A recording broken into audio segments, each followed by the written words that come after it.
नेवासा तालुक्यातील वरखेड माळीवाडा शिवारातील sugar private limited हा साखर कारखाना गेल्या 2 वर्षापासून कार्यरत झाला आहे. शेतकऱ्याची कामधेनू म्हणून ओळख असलेला हा साखर कारखाना आता शेतकऱ्यांसाठी जीवघेणा ठरत असल्याचं परिसरातील शेतकऱ्यांनी म्हटले. कारखान्याच्या मागील बाजूस कारखान्याचे काही क्षेत्र तर शेतजमिनी आहेत.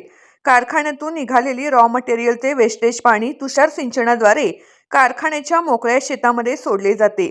त्यामुळे कारखान्याच्या शेताच्या लगतच असलेल्या शेतकऱ्यांच्या विहिरीमध्ये तसेच बोरवेलमध्ये ते मळीयुक्त पाणी आणि केमिकलयुक्त पाणी पाझर होऊन शेती आणि पिण्यायोग्य पाण्याची नासाडी होत असल्याचे परिसरातील संबंधित शेतकऱ्यांनी माय न्यूजशी बोलताना सांगितले.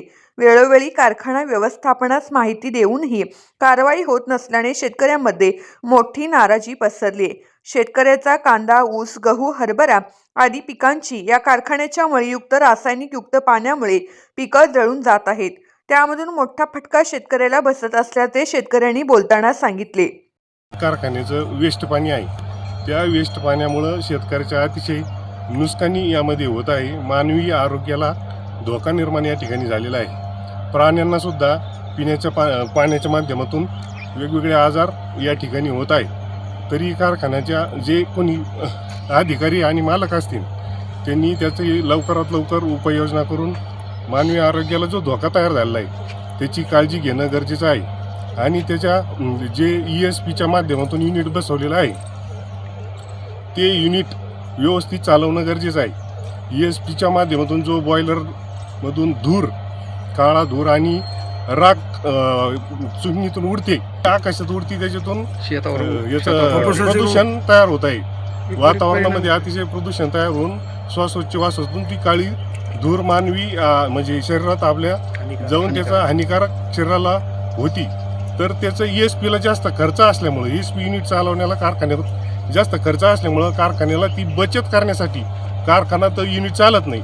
आणि तो बचतीऐवजी कारखान्याने इथले जे शेतकरी त्यांच्या आरोग्याला जो धोका आहे त्याच्याकडे लक्ष देणं गरजेचं आहे.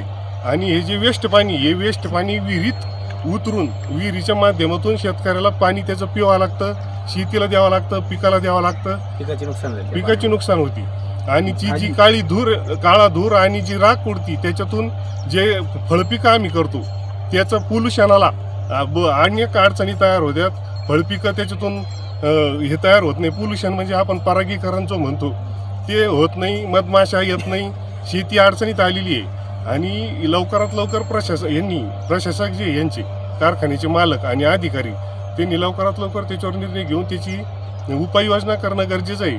याच्या पूर्व साईडला माझा गट नंबर 29, 30, 28 असे अनेक गट नंबर आहे. यांचं पाणी दूषित झालं. याने अंधाधुंदी पाणी सोडल्यामुळे शेतकऱ्यांचं कांदा, ऊस, पुन्हा गहू ह्या पिकांचे जी मूळ वाढ व्हायची पांढऱ्या मुळीची ती मूळ वाढ होत नाही. आणि तुरी हे सर्व पिकं असे मुळं कुजल्यामुळं सगळं शेतकऱ्यांचं नुकसान झालं आहे. आणि त्यामुळं कारखान्याने या ATPचं पाणी जे इतर अंधाधुंदी सोडलेलं आहे त्याची दखल घ्यावी ही नम्र विनंती. आपण कारखान्यास काही पाठपुरावा केला, काही त्याबद्दल पत्रव्यवहार केला? कारखान्याला वारंवार मी त्यांना पत्र दिलेलं आहे, अर्ज दिलेला आहे, तरी त्याच्यावर त्यांनी कुठल्याही प्रकारची दखल घेतलेली नाही. आपण कारखाना व्यवस्थापनाशी संपर्क केला काय? त्यांचं म्हणणं GM साहेबांसंग मी संपर्क केलाय, त्यांना सांगितलंय, त्यांना अर्ज पण दिलाय. त्याची सगळ्यांनी घेतलं. आसपास कारखान्याच्या बाजूला 1.5 किलोमीटरचा जो व्यास आहे तिथले विहीर असेल, बोरवेल असेल, इथं सगळं कारखान्याचं जे वेस्टेज वॉटर आहे ते जमिनीत त्यांनी मुरवलं. आणि ते आसपास पर्क्युलेशन आमच्या विहीर असो, बोरवेल असो, आत्ताच आपण तिकडून आलेलो आहे, ती विहीर बघितली, तिथं पूर्ण आज पाणी ते हिरवं झालेलं आहे. त्याचं ते पाणी शेतात पिकाला जर दिलं तर त्यापासून आपण जो गहू पाहिला ते पूर्ण जळाला. आपण आता इथं त्यांचं जे पाणी जिरवलेलं आहे तिथं अक्षरशः एकही तण नाही. दुकानातल्या तणनाशकांनी जे गवत जळत नाही ते हे सांडपाण्याने जळत आहे. ती जमीन पूर्ण आज रोजी नापीक झालेली आहे. आणि असंच आसपासच्या 1.5 किलोमीटरचा व्याज जो आहे कारखान्याचा, इथं आज रोजी ती परिस्थिती निर्माण झाली. कारखाना चालू होऊन हे पहिलंच हंगाम आहे त्यांचं, 1च महिना झाला आहे. त्यांनी या पाण्यावर कोणतीही उपाययोजना केलेली नाही. तरी आम्ही आज आमच्या ग्रामपंचायत गोपाळपूरकडून कारखान्याला एक नोटीस दिलेली आहे त्यांना 7 दिवसाचा कालावधी दिला आहे. त्याच्यानंतर आम्ही आज तहसीलदार साहेब, पर्यावरण विभाग आणि आरोग्य अधिकारी, जिल्हा अधिकारी यांना आम्ही उद्या निवेदन देणार आहोत. याचं जे वेस्टेज पाणी आहे संपूर्ण, हे यांनी कुठं याचं टँक नाही, याचं फिल्ट्रेशन नाही, याचा कुठलाही प्लॅन्ट आम्हाला कारखान्यावर दिसून येत नाही. याचा परिणाम असा झाला, यांनी मोकळ्या वावराने जे पाणी सोडलं जमिनीत, याचं पर्क्युलेशन होऊन इथून 1 ते 1.5 किलोमीटरपर्यंत पूर्ण पाण्याची म्हणजे दूषित झालेले. ही पाणी ना शेती करता, ना पिका करता, ना जनावरांच्या पिण्याकरता उपयोगात राहिलेलं नाही. भविष्यात आज हा सीझन चालू होऊन फक्त 1 महिना झालेला आहे. 1 महिन्यात जर इतकी नुकसान झाली, आता एक कुठलीही इंडस्ट्री उभी राहिली तर तिला काम देणं मानतात, समाजाचा परिसराचा विकास होतो. पण जर शेतकरीच मारून हा विकास होत असेल तर या विकासाचं आम्हाला काहीच घेणं देणं नाही. संबंधित प्रशासनाने, कारखान्याच्या प्रशासनाने याच्यावर अर्जंट निर्णय घेणे. आता हे फक्त एक मीडियाच्या आम्ही 5-25 लोक जमलेलो आहे, ही सुरुवात आहे. आता जर याच्यावर काही ॲक्शन झाली नाही तर हे आंदोलन खूप मोठं उभं राहणार आहे. हे राज्य पातळीवर आंदोलन जाण्याची शक्यता आहे आता, कारण की आमचं भविष्य सगळं शेतीवर आहे. आणि जर आमची शेतीच संपली तर आम्ही जगायचं कशावर? माझं नाव दीपक बाळासाहेब ढोकणे. कारखान्याच्या लगतच माझं 113 गट नंबर शेती आहे.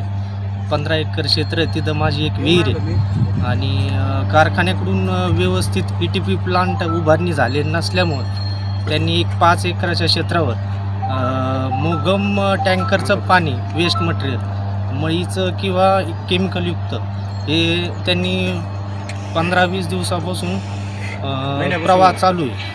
तर त्याच्यामुळं प्रॉब्लेम असा झालेला आहे की तिथलच्या परिसरातील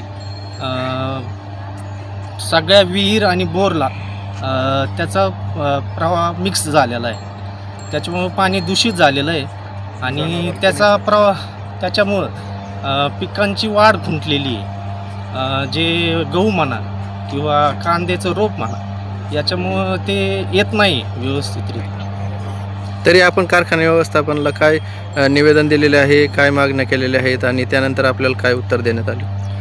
तर आम्ही ग्रामपंचायतमार्फत, गोपाळपूर ग्रामपंचायतमार्फत त्यांना निवेदन दिलेलं आहे की तुम्ही ETP प्लांट उभारणी करा आणि आम्हाला 7 दिवसाच्या आतमध्ये काहीतरी उत्तर द्या किंवा नियोजन, किंवा पाण्याचं जे सांड तुम्ही हे करताय 5 एकरामध्ये त्याचं शिफ्टिंग करा कुठंतरी, की जेणेकरून शेतकऱ्यांना कुठं त्रास होणार नाही. ज्ञानेश्वर जाधव, बंटी ढोकणे, अमोल आगळे, संकेत दाणे, महेश दाणे, किरण ढोकणे, दीपक ढोकणे, नितीन ढोकणे, गणेश ढोकणे, महेश ढोकणे, दत्तात्रय दाणे, अण्णा आंबेकर, मिनीनाथ आंबेकर, संजय मिसाळ, कृष्णा वाघ, अरुण जाधव, अनिल बरे, राहुल ढोकणे, विकास वाघ, महेश दाणे, भारत मिसाळ, ॲडव्होकेट विजय ढोकणे आदी शेतकरी मोठ्या संख्येने उपस्थित होते. दरम्यान यावेळी कारखाना व्यवस्थापनाने सदरचे वेस्टेज पाणी तूर्त बंद केले असून याविषयी प्रत्यक्ष आणि फोनद्वारे संपर्क साधला असता वरिष्ठ पातळीवर चर्चा करून खुलासा करणार असल्याचे व्यवस्थापनाने सांगितले. प्रतिनिधी मंगेश निकम, माय न्यूज, नेवासा.